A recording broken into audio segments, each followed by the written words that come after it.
C'est la parole qui sauve. Qu'est-ce que le guérisseur va dire? Quelle parole? C'est la parole qui guérit. Quelle parole le roi va-t-il dire? Va-t-il déclarer? C'est une parole royale. Quelle parole le roi, le libérateur, va-t-il dire? C'est la parole qui délivre. Il parle, il le prêche, il leur annonce la parole. La parole que vous entendez, c'est sa parole. C'est la parole qui sauve, la parole qui guérit, la parole qui délivre, la parole rédemptrice qui rachète. Lorsque vous entendez cela, cela entre dans votre cœur. Et tout ce qui doit être fait pour votre salut, ainsi le salut vous sera accordé. Il y a des gens qui n'aiment pas leur vie. Ils n'aiment pas leur nom du moins. Pourquoi me donne-t-il ce nom? Voici ce que je connais étant la signification de ce nom-là. Moi, je n'aime pas ce nom-là. Change le nom si tu n'aimes pas ce nom-là. Oui, le roi t'a visité. Mais ça veut dire que tu es pécheur. Tu ne peux pas faire autre chose de ton nom. Adam et Ève t'ont donné ce nom-là. Il s'est conféré sur toi. La société te voit et voit comment tu vis en privé, en secret, et t'ont donné ce nom-là. Ton caractère te confère ce nom, que ça c'est ton nom. La société, tous ceux qui te connaissent, qui tu es, ils connaissent tes actions, ton caractère, et ils affirment bien que ça c'est ton nom. Si tu n'aimes pas ton nom, change ce nom-là. Et Christ est venu. Ce soir, il va changer ton nom. Christ est venu. Le visiteur céleste, le Rédempteur est venu. Félicitations à vous. Le roi viendra avec votre nom. Le ciel ne t'appellera plus le nom mauvais là. Dieu ne va plus t'appeler le nom là. Et Christ qui a confirmé ça et qui véhicule le nouveau nom là ne va plus t'appeler l'ancien mauvais nom pécheur au nom de Jésus-Christ. Et lorsque tu te mets à genoux pour prier à tout moment, le Père Céleste va te regarder. Il ne va plus t'appeler pécheur parce que le pécheur n'a pas d'héritage au ciel. Il va changer ton nom ce soir. Il va changer ta vie ce soir. Allons à Marc chapitre 2 verset 1. Marc 2 verset 1. Quelques jours après, Jésus revint à Capernaum.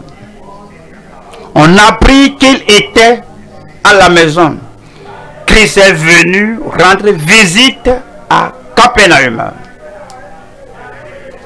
Et le verset 2. Verset 2 dit: et il s'assembla un si grand nombre de personnes que l'espace devant la porte ne pouvait plus les contenir. Il leur annonçait la parole.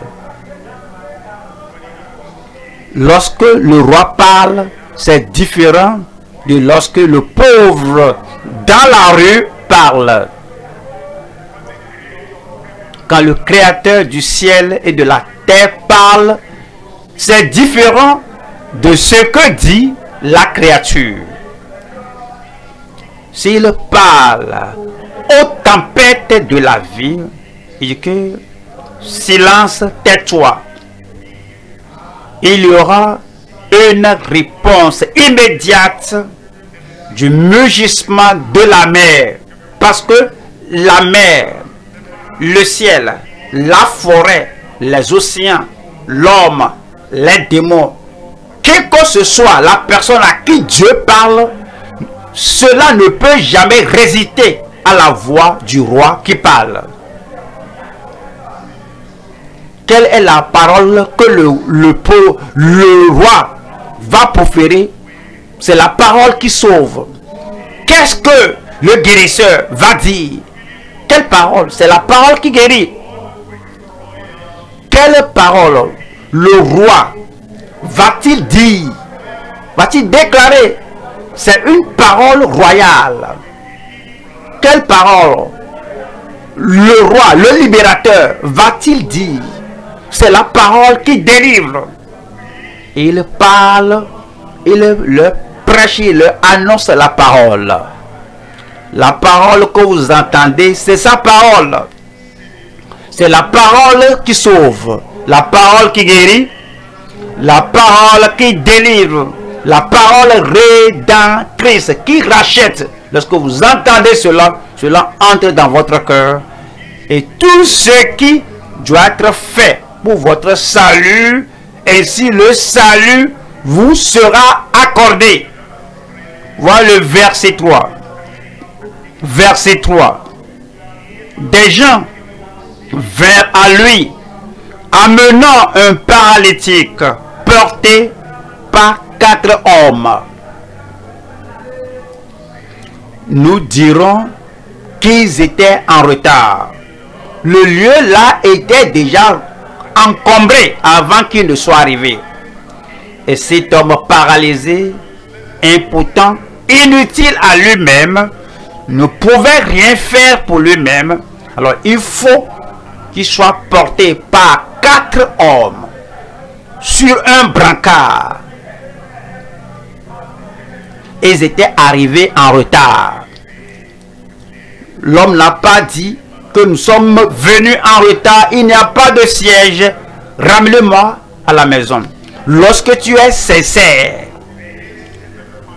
lorsque tu sais que voici le dernier arrêt, lorsque tu sais que aujourd'hui quelque chose doit arriver, doit se produire, tu seras sincère, sérieux. Tu ne vas pas permettre à la foule de t'empêcher. Tu ne vas pas permettre au défi de t'arrêter. Qu'est-ce qu'ils ont fait? Voilà le verset 4. Comme ils ne pouvaient l'aborder à cause de la foule, à cause de la multitude, à cause de la masse, ils découvrirent le toit. Cela veut dire qu'ils sont sincères, ils sont sérieux. Qu'aujourd'hui, je dois avoir la solution à mon problème, la solution à mes défis. Ils découvrirent le toit de la maison où il était. Que diraient les gens?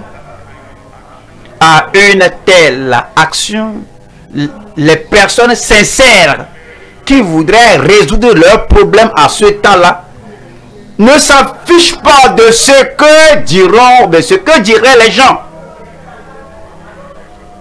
Comment les gens vont nous regarder? Comment vont-ils, quel sentiment auront-ils envers nous? Les gens sincères ne pensent pas au quand dira-t-on.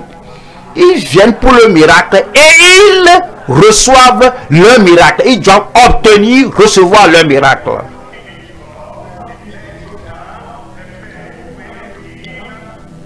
Et il découvrit le toit de la maison où il était et il descendit par cette ouverture le lit sur lequel le paralytique était couché.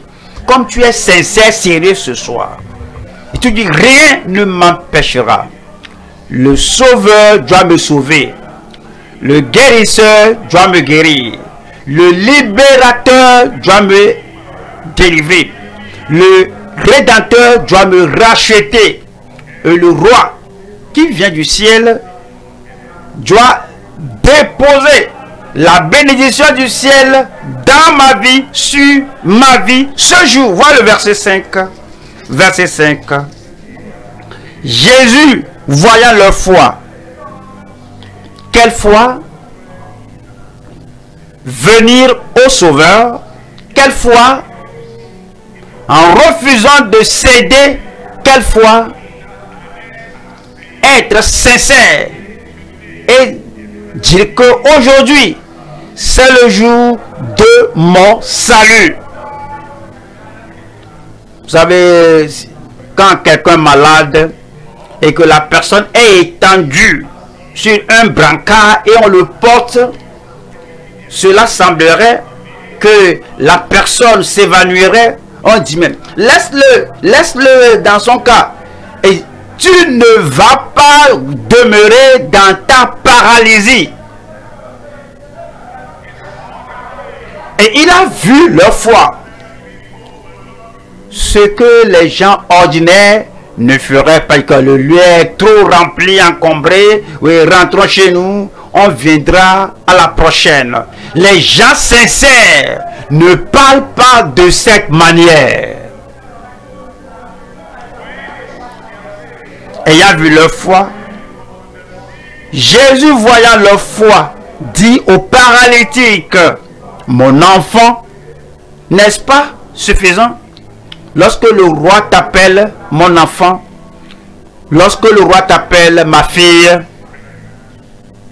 cela englobe, cela a une signification. M'enverra-t-il en enfer en tant que fils? Non. Me puniras-tu pour toutes les mauvaises choses que j'aurais faites? Non, mon fils. M'aimes-tu que tu pourvoiras à tous mes besoins dans la vie? Oui, mon fils. Ce soir, il t'appelle mon enfant. Ce soir, il t'appelle ma fille. Et comme tu viens avec foi et tu veux te connecter à Christ, mon enfant, ma fille, ton destin va changer. Il semble que le visiteur céleste qui brise tout ce mur devant toi est une interprétation ou une représentation particulière de Dieu. Dans la Bible, Dieu est souvent décrit comme celui qui brise les obstacles et défait les ennemis de son peuple. Voici quelques versets bibliques qui reflètent cette idée. Exode 15 verset 2. L'Éternel est ma force et le sujet de mes louanges, c'est lui qui m'a sauvé. Il est mon Dieu, je le célébrerai, il est le Dieu de mon Père, je l'exalterai. Psaume 18 verset 2. L'Éternel est mon rocher, ma forteresse et mon libérateur, mon Dieu est mon rocher, où je trouve un abri, mon bouclier est la force qui me sauve, ma haute retraite. Psaume 18 verset 29. Avec toi je me précipite sur une troupe armée, avec mon Dieu je franchis une muraille. Psaume 144 verset 1 de David. Béni soit l'Éternel, mon rocher, qui exerce mes mains au combat, mes doigts à la bataille. Merci pasteur. Que Dieu vous encourage.